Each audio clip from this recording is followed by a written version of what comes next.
Fala pessoal, tudo bem com vocês?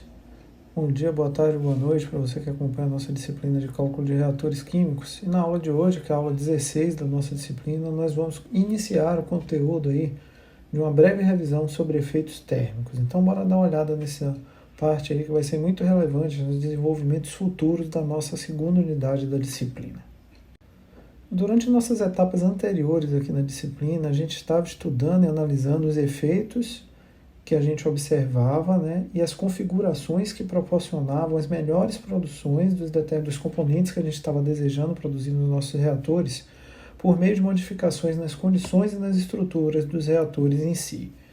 Entretanto, a gente tem sempre que recordar que a temperatura e a pressão exercem influência dominante sobre o progresso das reações, e é papel dessas variáveis, né, determinar e conseguir aí estabelecer rotas de produção cada vez mais eficientes. E é com base nisso que a gente vai considerar essa parte durante o desenvolvimento do estudo dessas características reacionais ao longo dessa unidade aqui na disciplina. Para isso, a gente vai considerar basicamente um procedimento que é composto de duas etapas majoritárias.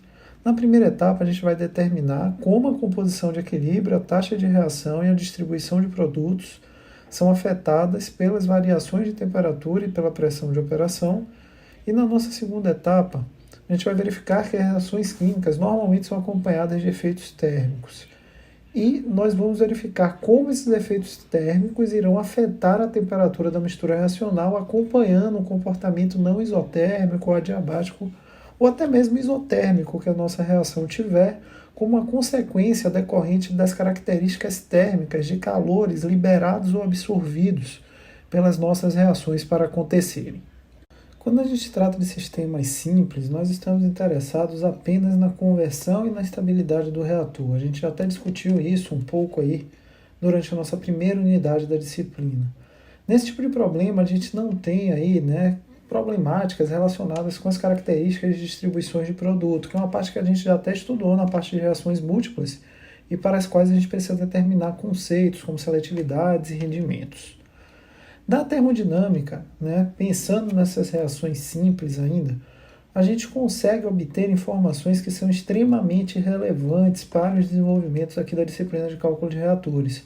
Essas informações são o calor que é liberado ou absorvido por uma dada reação, que é o tema que a gente vai estudar aqui na aula de hoje, e a máxima conversão possível, ou a conversão de equilíbrio, que é o tema que a gente vai estudar para a nossa próxima aula. Então a gente vai recordar essas características que são efeitos termodinâmicos, efeitos da caracterização termodinâmica dos nossos sistemas, e vamos determinar aí essas características tão relevantes para que a gente consiga aplicar e desenvolver reações químicas com um alto grau de eficiência. Os efeitos térmicos, falando um pouco mais sobre eles, o calor que é liberado ou absorvido por uma determinada reação a uma temperatura que eu estou chamando aqui de T2, ela vai depender da natureza do sistema reacional, da quantidade de material reagente, da temperatura na qual a transformação está sendo conduzida e da pressão do nosso sistema reacional.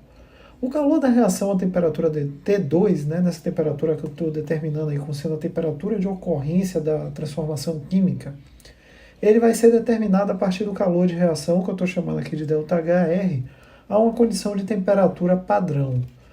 Quando o calor não for conhecido, ele poderá, na grande maioria dos casos, ser determinado a partir de dados termodinâmicos que são conhecidos e tabelados. Esses dados termodinâmicos, eles são os calores de formação ou os calores de combustão, tá? Esses dados estão disponíveis em tabelas de dados termodinâmicos aí que a gente encontra nos livros relacionados à disciplina, e eles são tabelados em geral para uma temperatura padrão, e essa temperatura padrão para a grande maioria dos casos é 25 graus Celsius.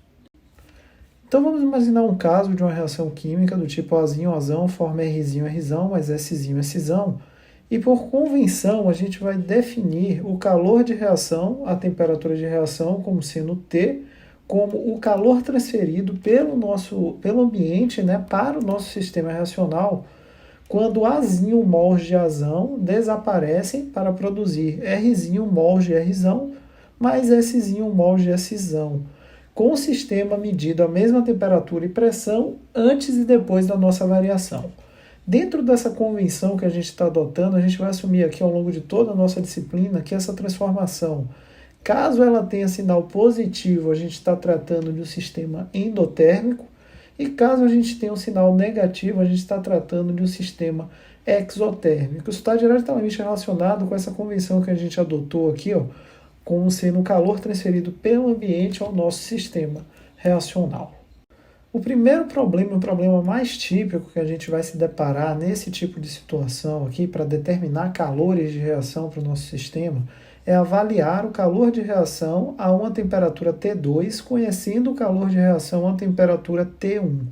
A gente consegue resolver isso partindo aí da lei de conservação de energia, tá? Pela lei de conservação de energia, a gente pode escrever que o calor absorvido durante a reação a temperatura T2 é igual ao calor adicionado aos reagentes para mudar sua temperatura de T2 para T1, mais o calor absorvido durante a reação a temperatura T1, mais o calor adicionado aos produtos para mudar sua temperatura de T1 para T2.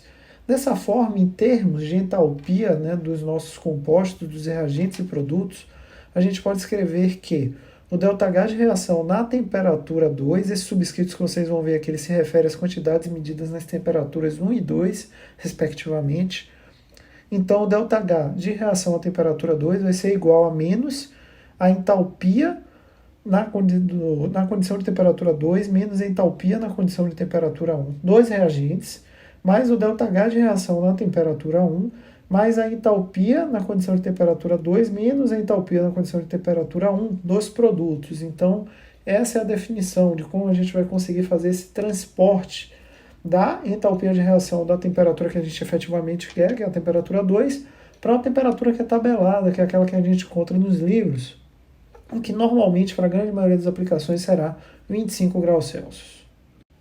Essa equação a gente pode escrevê-la em termos dos calores específicos, tá? Então, ΔH de reação na temperatura 2 vai ser igual ao ΔH de reação na temperatura 1, mas é o integral que vai da temperatura 1 à temperatura 2 de um operador Nabla aqui, Cp dt.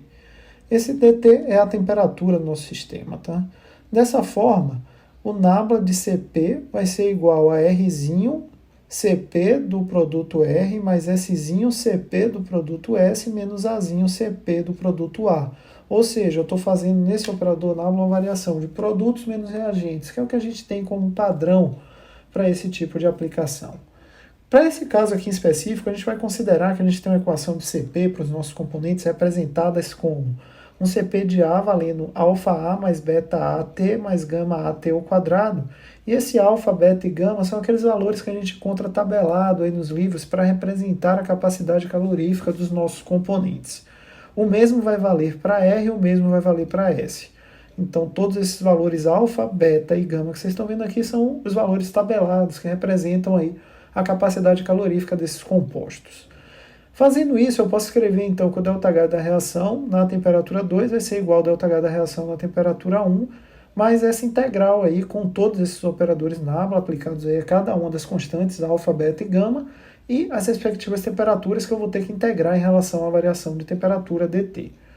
Fazendo isso, a gente chega nessa expressão maior, tá? E ainda levando em conta aqui, claro, todas as variações que o operador Nabla impõe de produtos menos reagentes para alfa, para beta e para gama. Então aqui a gente tem como a gente conseguiria determinar essa variação da entalpia da reação 2 para um sistema que tem aí capacidades caloríficas variáveis independentes das temperaturas para produtos e reagentes.